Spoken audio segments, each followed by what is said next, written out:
começar com o Daniel Sotomayor. Pode fazer a sua pergunta. Olha lá, hein, Daniel. Para o Vinel, fica à vontade. Bom, sendo um programa de mulheres, eu acho que é importante falar do papel das mulheres no cristianismo. Sim. Lendo a Bíblia se encontram muitas referências específicas às mulheres. Por exemplo, lá em Êxodo 20, logo depois dos 10 mandamentos, Deus dá as instruções específicas sobre o que um homem deve fazer para vender sua filha como escrava. No Novo Testamento as coisas não mudam muito. Em Colossenses 3,18 lê-se: vós mulheres estáis sujeitas a vossos próprios maridos como convém a Deus. Tem muitas passagens dizendo esse tipo de coisa.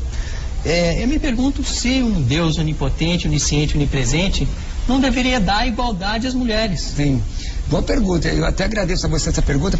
A primeira pergunta você deveria perguntar a um rabino, porque o texto do Antigo Testamento é uma revelação, na verdade, judaica para o povo específico. Na verdade, você que é um estudioso deve saber o que é dispensacionalismo, né? Dispensacionalismo são períodos de tempo em que Deus trata com a humanidade de forma específica, mostrando sempre que a humanidade não pode salvar-se a si mesma. Mas quando nós vamos para o Novo Testamento, que você citou, e vou te dar mais... Na verdade não são tantos textos, são poucos textos. 1 Coríntios 14, se me falha a memória. 1 Coríntios 11:3. 1 de Pedro, capítulo 3. Pastor, sabe tudo na pondaria. Nossa, a Bíblia aqui. A Bíblia tem 66 livros, 1.189 capítulos, 31.173 versículos. Para ser um homem de Deus e ministrar, tem que falar do que conhece. Eu sou menor dos meus irmãos, mas o Espírito Santo nos dá graça. Na verdade, o texto fora do contexto já era pretexto, não é assim? Se eu tirar o texto fora do contexto, na igreja que eu dirijo, nós temos pastoras.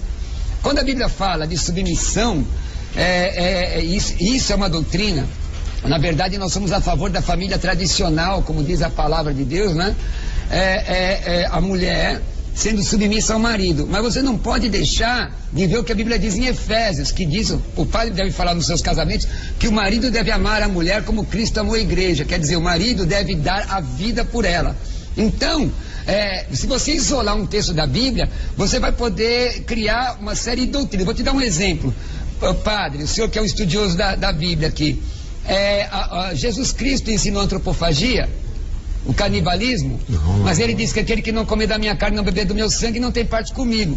Então, você tirar o texto fora do contexto, dá uma série de interpretações. Então, para interpretar a Bíblia, e não é aquela questão que foi falada num outro debate aqui, que a Bíblia ela é alegórica e tem um mistério escondido, cabalá. Não, você está errado. Nós acreditamos na questão histórico-gramatical.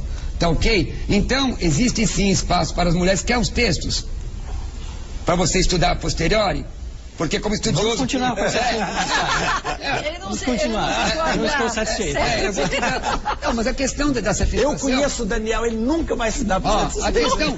A questão da satisfação, Daniel, é uma questão assim muito subjetiva, né? Porque eu posso falar aqui 2 horas e você não satisfazer, mas eu vou dar o texto para você e para quem está em casa vendo. Efésios 4:11 diz que Deus estabeleceu apóstolos, profetas, mestres. O contexto não fala de homem, mas fala da igreja, e a mulher faz parte da igreja. Evangelho de João, aliás, no original é Evangelion Katai Ioannis, no grego, Evangelho segundo João. O trecho diz que ele é a luz que ilumina todo homem. Está falando só do sexo masculino? Só de homem provido de órgão reprodutor? Não, está falando da humanidade. Por exemplo, nós temos Priscila, não é? Priscila, Romanos 16, que ela está atuando... Lídia, foi uma outra Lídia. Muito obrigado, meu amigo padre. Lídia, não é? Lídia, ela trabalha na igreja. Então, na verdade, inclusive, historicamente, o cristianismo ajuda a mulher e não aliena. Porque na época, na história antiga, inclusive em Corinto, que era no istmo do Peloponeso, havia um templo a Afrodite com mais de 1000 prostitutas vestais. Naquela época a mulher só servia para ser prostituta no templo, não é? E o cristianismo dá liberdade para ela pregar o evangelho, e aí vai.